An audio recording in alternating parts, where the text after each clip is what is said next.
Thanks for clicking on Wayne.com for this week's edition of Inside the Zone. Justin Kinney of Optimum Performance Sports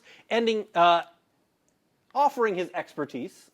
Yeah, expertise in quotations. And at this point, we do have a pretty good grip on what we've got out there. You know, we've had certain weeks where, teams haven't had all their personnel, but now we've seen teams multiple times with all the bullets in their holsters, if you will. It is week 8. We're talking the nitty-gritty when it comes to conference championship races. Normally, we start off talking about the SAC, but I want to start off this week talking about the Northeast 8 because that's the conference right now where there is the most that could happen. Sure. Leo goes in as the favorite. They're 5-0 in conference. They've got Columbia City this week, who's 4-1. Norwell's out there in the ether, 4-1.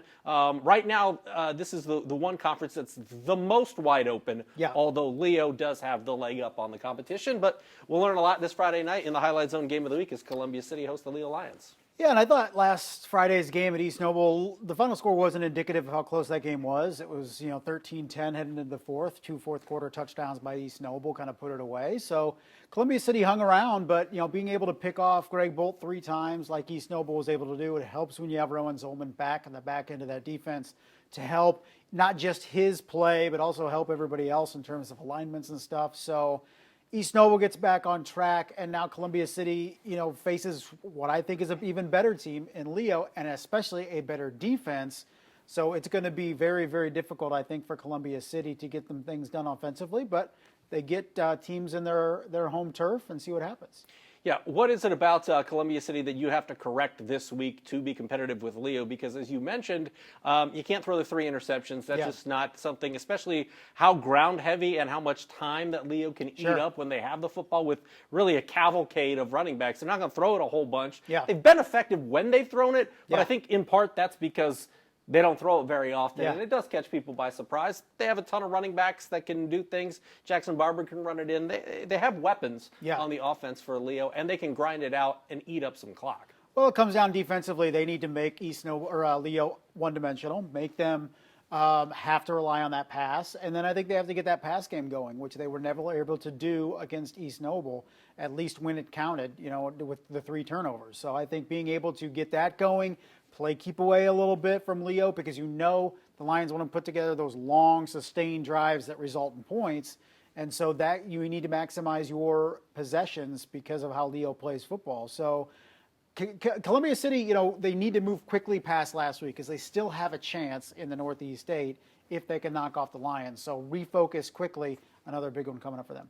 On the flip side, if you're Leo, how do you get prepared for this week? Obviously, Coach Souter is not going to, and these guys are not going to overlook Columbia City. But Columbia City, with Greg Bolt and with the way they attack offensively, they do it a little bit differently than a lot of the teams Leo's seen. A lot of the Northeast 8, you're talking about your Huntington Norths, your Belmonts, they're ground and pound first. Whereas Columbia City is predicated on being able to move the ball through the air. So if you're Leo, it's a different test.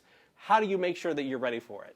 Well, I think, you look at the quarterback matchup, which this could be, in terms of a pocket quarterback, the most difficult matchup for Leo all year long. They took on Jakar Williams, who's a different kind of quarterback than Greg Bolt. But in terms of Bolt, sits in the pocket. He can escape when he needs to, make some things happen, but he's at his best when he can sit there and pick teams apart from the pocket. So I think that's important. Leo's push that they were able to get against East Noble was huge up front, and not allowing that offense of the East Noble Knights to get going. I think it's the same situation on Friday, and being able to get a push, really own that offensive line of Columbia City, and make some plays happen in the offensive backfield. Elsewhere in the Northeast 8, you got East Noble at New Haven, should be a nice matchup there, and Norwell at Huntington North, that should be a good one as well, with Belmont at DeKalb out there in the ether as well. Norwell at Huntington North, and then East Noble at New Haven. Quick thoughts on those two.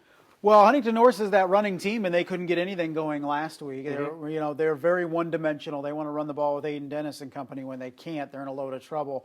And Norwell has specialized in really slowing down the run game. So you have to like the matchup for Norwell, a team that continues to be that team in the Northeast 8 that probably can't win the NE8, but in 3A, we talk a lot about Concordia in that sectional. Could Norwell be that team that gives them the toughest matchup in the postseason? Defense travels. It does. And in the postseason. It does. And we'll find out some sectional draws on Thursday. They were so good defensively last year. And then this year, I feel like they've taken it up a Yeah. notch because a lot of juniors last year led the way. Now they've got seniors like Joel Rinkenberger, who's been there for his 475th Yeah. year. Eli Riley's Eli been there Riley forever. in his Yeah. 900th start. I mean, they've Yeah. had guys that have played a lot of football. Well, it's helped too that they have an offense that can match that defense. That's we true. saw it last year. Give 'em a where, break. Yeah, where that defense was making plays. That epic 3-2 game against Leo, but man, they just couldn't score enough points to win some of those games that their defense was dominating. This year, it hasn't been an issue. Let's talk about the SAC now because Homestead came in controlling its own destiny coming into last week. Yeah. But we were going to learn a lot about how this conference was going to shake out in the Carroll Homestead game. And it was a dominant performance by Homestead, especially on the offensive side of the football. I mean, broke pretty much it felt like every single record. Every single offensive record for Homestead. So Homestead is in control. They've got Wayne this week. I believe it's Southside in week 9 with head-to-heads over Dwenger and Carroll. This is, barring a collapse, really. Yeah. This is Homestead's conference to win. How do you view what Homestead has been able to do? And I always wondered this. When's the last time a team in the SAC lost their conference opener and went on to win a conference championship in that conference? It's a great question. We have to look that one up. And you mentioned it, even if Homestead stumbles in the next 2 weeks somehow, they still own the tiebreaker over Bishop Dwenger. So they effectively have a 2-game lead on everyone else at this point. So they can suffer a colossal meltdown at least one of the next 2 weeks and still win the SAC. I don't see that happening though. But what they were able to do to Carroll last Friday was what Carroll had been doing to teams before, like Northside, when they outscoring them and you just couldn't stop them. Homestead just put up those kind of numbers and that kind of domination, many of those drives coming in 3, 4, 5 plays, and Carroll couldn't get any stops. And they had a hard enough time keeping up on the scoreboard and eventually faded in that second half. So as good as, look, I love Luke Goody, and as big of a deal it was for him to step away and focus on football or basketball only, I think what I saw to Evan Ormsby last Friday was better than any game that Luke Goody played last year. Really? And it's amazing because Evan Ormsby is sitting the bench if Luke Goody is playing football. This is true. Right? Right. And just the way Evan has formed into a very, very, very good quarterback in the first 6-7 weeks of the season, from week 1 to week 7, has been tremendous. I feel he would have hit the ground running a lot easier if we would have had a normal summer, but we didn't. Needed a couple weeks to settle in. Now he's playing as good a football as anybody in the SAC. How impressive is it to you that they've done it with a different core group of guys? Like, to repeat with Luke Palmer was a good player last year, but he's really stepped up into the Cam Rogers role essentially on defense. Jake Archbold did a little bit of everything. You mentioned Goody. Like, last year's stars are gone, and they've been able to do it with the Ryan Burtons, the Luke Palmers, the Hardwick is back, but healthy now. I mean, Nate Anderson, Kistler has stepped up. Ormsby has stepped up. Chambers as well. And the offensive line. How impressive is it that it's been a different unit of leaders, but they've been able to carry this on? And that's been the issue for other teams that have jumped up there in the SAC in recent years, is they can put together a really good team and then they fall back. And Homestead has now been able to take that back-to-back years in the SAC and what looks to be back-to-back victory bell for them as well. So that's the impressiveness. They've now set the bar in the SAC the last couple of years on what you need to do. And kudos to Chad Zolman and kudos to Bill Skelton and just what he's done offensively with Evan Ormsby. He's developed him into a very fine quarterback. Now, when you talk 6A in a couple of weeks when we get that started, what can teams like Homestead and Carroll do? That's a completely different conversation. But for now, Homestead rules the SAC. Yeah, once you get to regionals, it's kind of a different ball game, and you've got to take your level up accordingly when you're facing those teams out of the Indianapolis area, and we found that out in recent years. But elsewhere in the SAC, you got Concordia at Carroll, Lewis at Southside, Snyder at Dwenger. First time in a long time. We're not talking about Snyder at Dwenger quite a bit.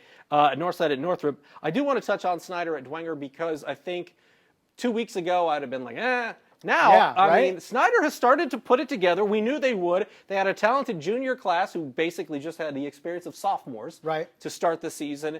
Dwenger's been Dwenger, but now Snyder's game, especially last week, the way they handled Northrop, I thought that game would be a lot closer. Yeah. But kudos to Kurt Tippmann. How do you see this one playing out? Well, I in a way, I feel like Kurt Tippmann is cherishing the flying under the radar type thing. And media is not bothering him every single week of the season to hype up this game and that game and this player. I think he's enjoying the, I wouldn't say relaxing, but enjoying the quietness around the program because of their stumbles early. But now they're sitting 4-3. I feel like you go back and play some of the games that they lost earlier in the year, and you're going, maybe that goes a different way. And they have a chance to, on Friday, to prove just how improved they are. Are those young kids ready for a team like Bishop Dwenger? We'll find out. But we told anybody that would listen, beat Snyder early before they get comfortable. It ain't going to last. It ain't going to last. It did not last, and we'll see if they can give the Saints a game. ACAC, you got Woodland at South Adams, Bluffton at Adams Central, Prairie Heights at Heritage. For South Adams, they're cruising at this point. Yeah, they're fine. But Bluffton at Adams Central is essentially for second place in that Yeah. league. We saw Hayden Nern come up with a big week last week, kind of what we've been waiting for, that breakout week for him, and he's done that. And Adams Central, they took on a pretty good Twin Lakes team. Yeah. They came in 4-1 and handled their business. How do you see this one playing? Well, I think this is a game for, when you look at Brent Kunkel in this program with Bluffton, is they're that third team in the ACAC, right? They're looking up at the Adams County schools. This is a chance for them to prove that they've closed the gap with those two schools. You mentioned Hayden Nern and his play. Cody Middlestead, 4 straight games of 200 or more total yards. So he's going both running and receiving. So here's that game that last year was played in the slop at Bluffton, and Adams Central just ran away from them. So once again, Bluffton gets that chance to show that we're a rising program and a threat in this conference to the upper echelon teams. We'll see what happens. In the NECC, Fairfield's win last week against Garrett. Garrett came in 2-0 in big division play. That essentially locked things up for Fairfield, although I believe they do have Lakeland this week. Yes, Lakeland at Fairfield. But Central Noble, still undefeated in NECC small division play. They've got Eastside at their place this week. I really think Hayden Kilgore has done an extremely good job, especially to be as young as he is, to help things trend in the right direction for Central Noble. But I feel like Eastside's just a different animal when you come to the NECC small division. And, while Eastside was disappointed coming out of Friday's loss to Concord, I can guarantee you Todd Mason is thrilled to have that game on the schedule. They were able to go and get challenged after 4 straight lopsided shutout wins. I mean, they just weren't getting any better. Eastside wasn't, because they didn't have film to show these kids to where they need to get better. Now they have that against Concord. I think it benefits Eastside both this Friday and going forward into the postseason. It's just a bad time for Central Noble to catch Eastside, because I feel like now that they have been tested and had to play complete 4 quarters, now they can refocus, retune to get those final 2 games out the way and get ready for the postseason. We're here with week 8, and we're thinking about postseason and conference How about championships. that? Who'd have thunk it at the beginning of the season? We've had hiccups, but far less than I thought. What's your thought process going into week 8, and especially now eyeing the postseason, hoping that we don't see a team get quarantined at this point, because then you're talking about, do you have to forfeit a game in the postseason? You got 2 weeks. I mean, this is kind of a critical time to make sure you've got everybody healthy and are taking the proper precautions, because, hey, man, we made it through 8 weeks, and now it's time to really keep your eye on the postseason if the conference championships are locked up to a certain degree. Right. I feel it's inevitable that a team or two in the state will be quarantined in the postseason. I think it's inevitable. We see every week different teams having to sit out. Even last week, Central Noble scrambling with and finds, or did they play Kokomo? They played Logansport, but Kokomo got quarantined for 2 weeks. So it was a benefit for Central Noble to get a game.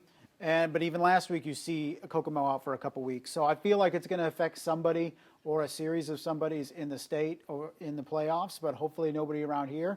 We have the draw coming up on Thursday. That's when it really starts to get real. And I think coming up to now, we always looked at playoffs as like an afterthought. Like, there's no way we get that far. And now we got, oh crap, we got to start, looking at some of these sectionals and seeing who's good. Yep, draw comes out on Thursday, and it'll be interesting to see how things all shake out, especially here in week 8. We'll have it covered for you next Monday on Inside the Zone. For Justin, I'm Glenn, and we'll see you next Monday.